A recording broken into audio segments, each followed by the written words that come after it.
Hello everybody, today I'm working on a 2003 Honda Shadow Spirit 750. I am going to try to replace the starter stop switch, which includes the whole part right here to the starter, because I've been having trouble sometimes when I try to push the starter. It won't start, it won't turn over. The stop switch works perfectly fine, but I have a lot of trouble with this switch, so I'm gonna try to replace that today. And the part number I'm gonna be working with is the Honda 35013-MCL-020, and I ordered it online. It's a little bit cheaper. So here's the part. Brand spanking new. So you got the starter switch, stop and start. And you got these two cables right here, right there, and then this blue wired cable. And the problem I have with my starter switch that I have right now is inside right here. In this little component, there's this little copper plating that is right underneath this where the switch is. So when you push it, I get a short with the light. My light turns off and on, but my bike doesn't start. So that's why I'm gonna be replacing this part today.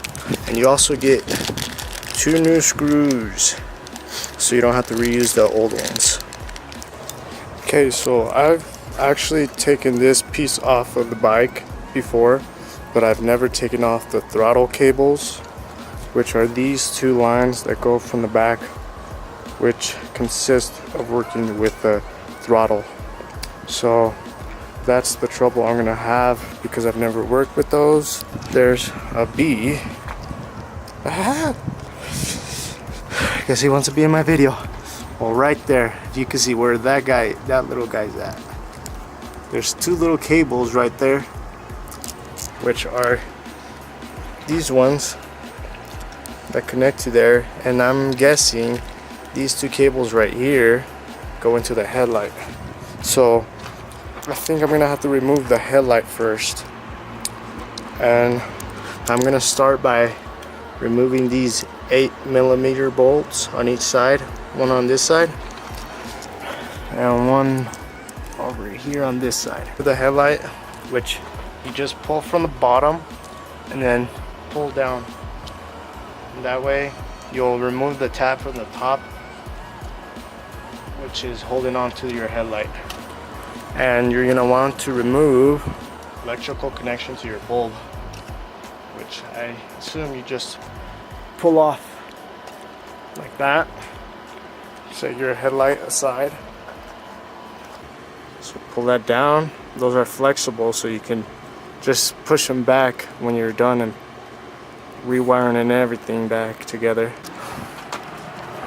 See the green wire, which is for the starter stop switch, and then I am not sure which this one is, but this one looks fried. Looks pretty bad. Maybe that's why I have my problem.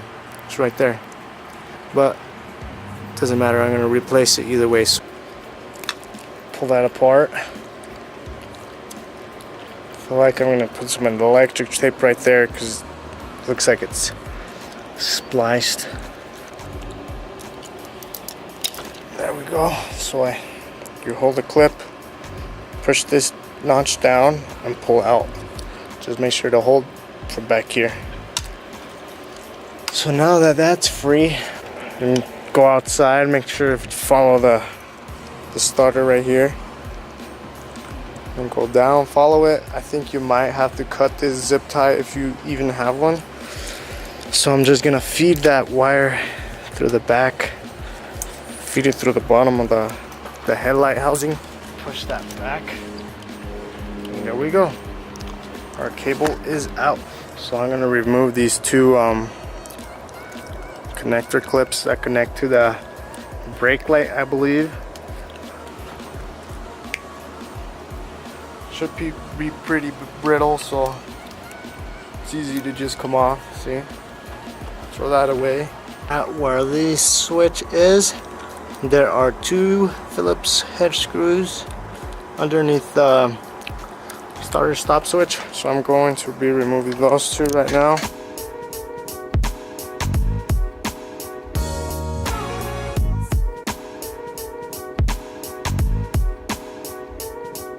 And you can discard of those if you're not going to use them anymore, since you got your new screws with your new starter stop switch. Remove this cap if you have it. It's a Phillips head. It's just a screw, a little flat chrome piece. Okay guys, so in regards to trying to remove the throttle cable, I read that I have to remove that nut right there. I'm not sure, because I noticed the cables go down from here and here to the carburetor, so I don't forget about it, and I just did. So I think a lot of other people should do that just in case, so they know what they're doing. Like if you're a newbie like me and don't know what the heck you're doing, you might want to do this. So I removed that nut. Looks like it's got some Loctite or something. I'm gonna have to go get some more. And I got a washer right there. There's this spring that got loose from when I removed the throttle cable holder right here. So this piece right here. So this went into this screw right here where it's like shaped to fit perfectly into that. Right in there, you can see it fits right inside, so you push it in and then you got your nut that you put right there.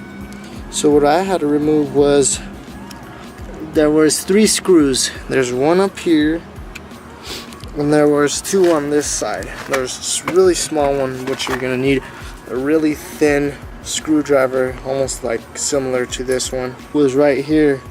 See how I had to go in through this bracket and then into that hole right there in the back? That's the one I had a tough time removing. So now that I removed that, since I think my throttle cable's still okay, I'm gonna leave it as is. I'm just gonna have trouble trying to readjust this, set that aside. I don't want to lose that, so I'm just gonna leave this. I'm not even gonna touch it. I'm just gonna see if I can remove the cables from up top now. Move this out of the way. It would help if you could remove, you could also remove your rear view mirror, or just move it out of the way. Mine's easy to move out, so I'm just gonna do that. So try to just loosen that bolt right there. Well, not bolt, it's a screw that holds the throttle. Hold this one as well. Hopefully it gives me a little bit of leverage, because I think I'm gonna have to remove them either way, so I could put them onto the new one. You see right there, that just came out loose. So what I'm gonna do, things that hold the throttle cable together. So that's the top one. Make sure you don't lose that. So you see right there what I did, is I just pull up forward and then pull that little notch out, and you see that little thing holds onto your actual throttle grip. You see they're really loose now. So what? Oh, this one just came out. This one pulled out, so it doesn't have a screw like this one right here on the top one. So I'm just gonna unscrew this and that. And you really don't have to keep anything from the old starter stop switch.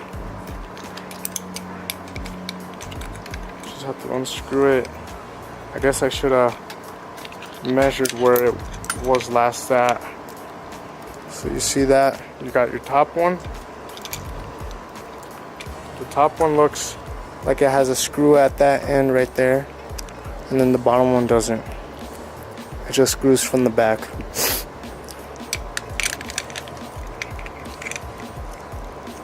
So that's the old one right there.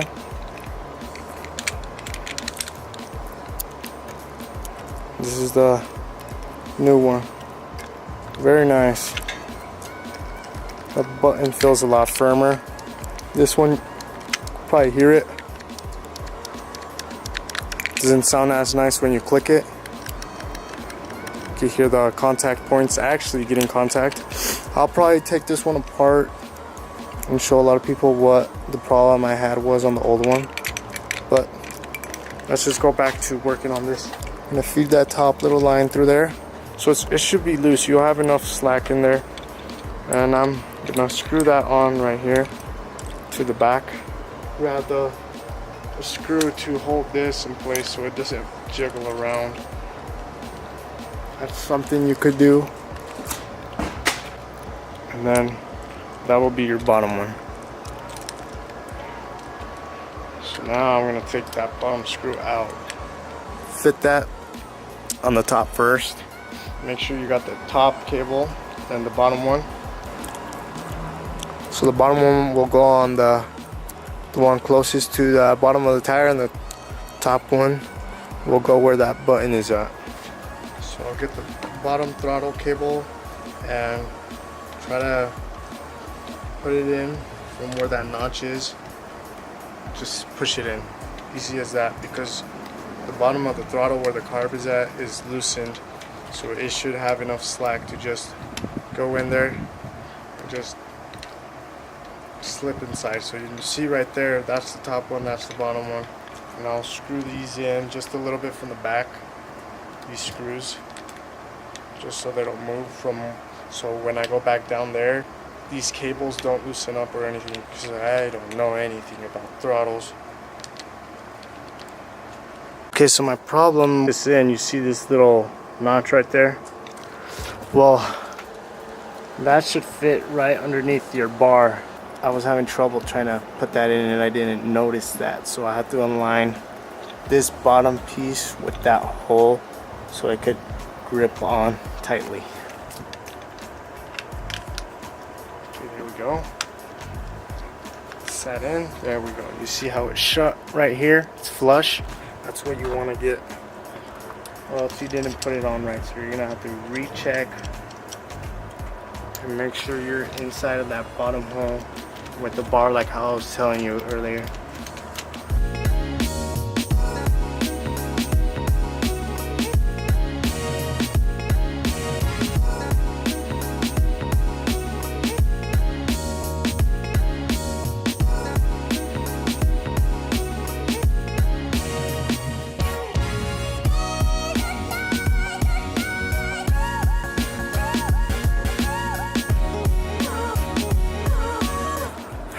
Okay, so that's back in there. Now I'm gonna try to reconnect these two cables. We're gonna put that one right there. I messed up. I bent it. So just push in.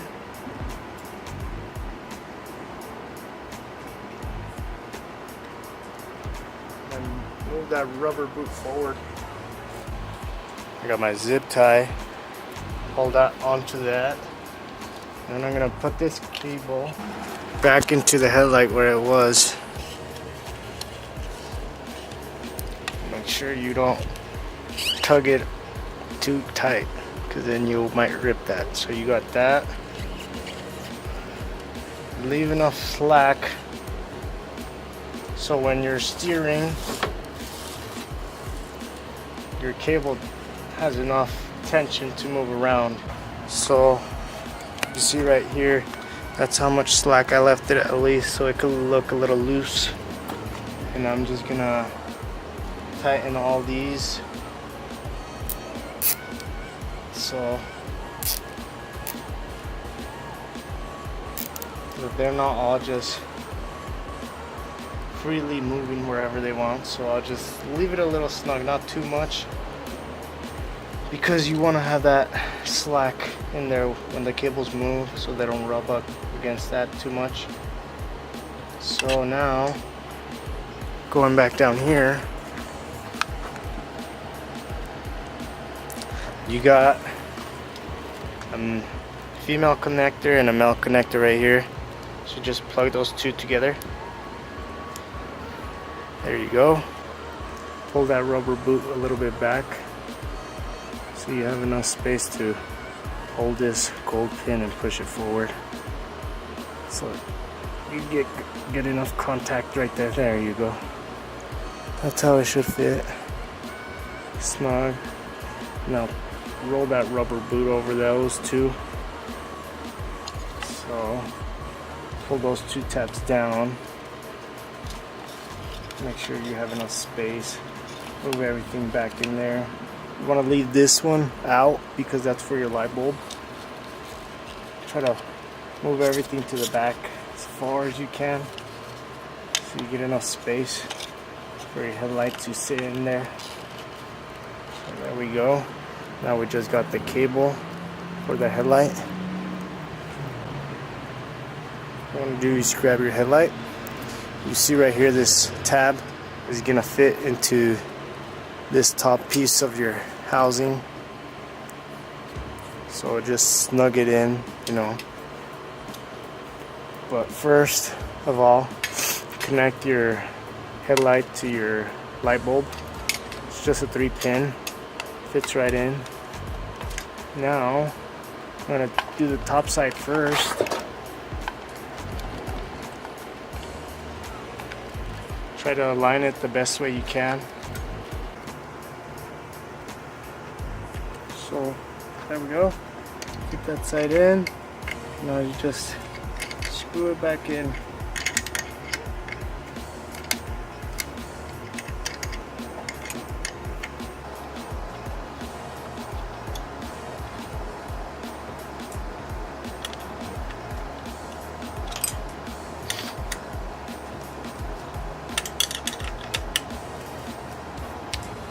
Okay guys, so if you guys did everything right, put your switch in, it should turn right on your bike, and it should turn right off. And you want to make sure you got the connector for the brakes working right.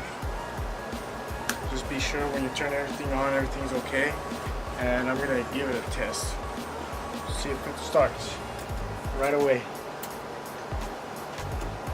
Take it off of gear.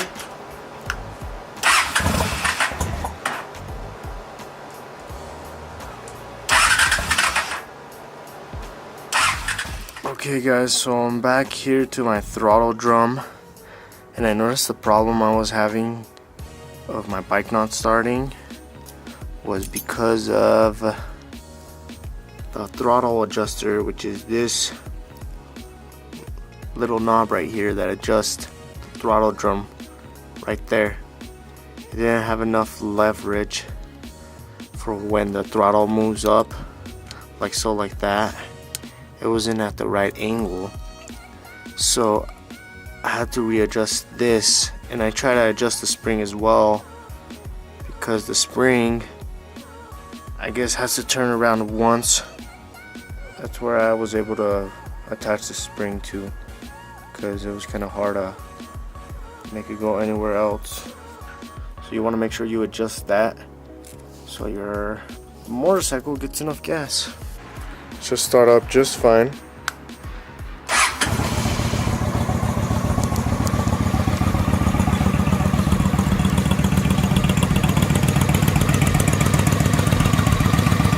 There we go. So hopefully you guys don't have any more problems. Your bike starts right up just like mine. And everybody ride safe. Have fun.